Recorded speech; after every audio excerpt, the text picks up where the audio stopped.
Hey guys, welcome back to Auto Repair guys. Thank you guys for watching and subscribing to the channel. Today will be super helpful video to any of you having a Hyundai Sonata. It could be any year, any generation, any engine.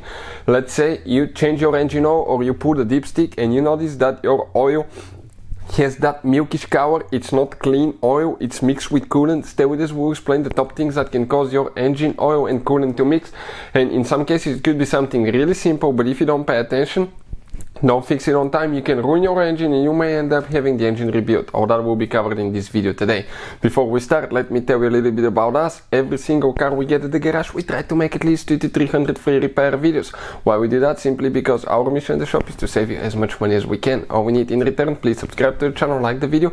That way we can keep making these absolutely free videos for you. Now, if you need to buy guys any parts, tools, anything for your Hyundai Sonata or other car for a really good price and quick shipping, check out the link in the description of the video below. That's where we get all our tools and supplies from. So with that being said, let's explain what we have specifically here. You can see this is the engine out of this Hyundai Sonata that we have right here. That same engine can be found in Hyundai's, Kia's as well.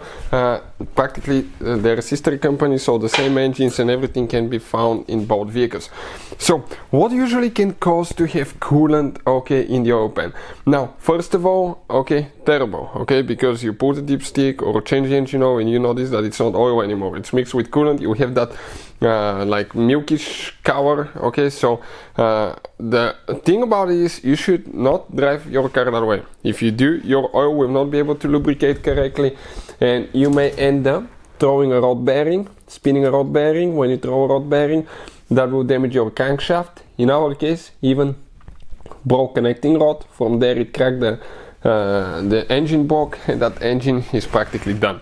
So if you notice that you have coolant in the oil, fix the problem before you destroy your engine. Things that can cause that now guys. If you find your oil filter housing, that's where the oil filter is located, it's on the bottom of the engine. The oil filter housing mounts to the engine block, and if you see on the oil filter housing you have two hoses. Those are coolant hoses that actually cool the engine oil. So if you pay attention guys, these two coolant hoses are between the oil filter and the oil filter housing. So if that practically oil and coolant go through the cooler as well. So if that cooler malfunctions, if something internally bad happens, it cracks, it will mix. That will be the cheapest and easiest fix for that thing guys. What else can cause that now? That will be the easiest thing. All you have to do, replace the oil cooler, drain your oil, put new oil, start the car, drive it, let it idle for probably 5 minutes, 10 minutes, drain the oil again to make sure you don't have any coolant in the oil system left. So do 2-3 oil changes to make sure it's out.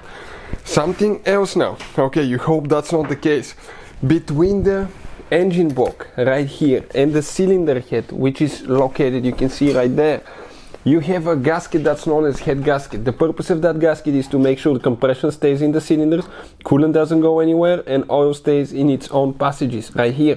So if that gasket fails, what can happen? Coolant and oil can mix at so many places, you can see.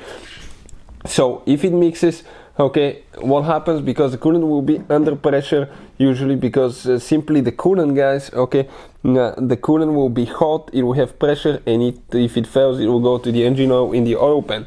So if you mix them like that, it could be bad head gasket, but the same thing can occur if you have internally cracked engine block or internally cracked cylinder head can do that as well. So in that case, but believe me, if it's something related to that, 9 out of 10 times it's bad head gasket. So fix it on time, before you say bye-bye to your engine.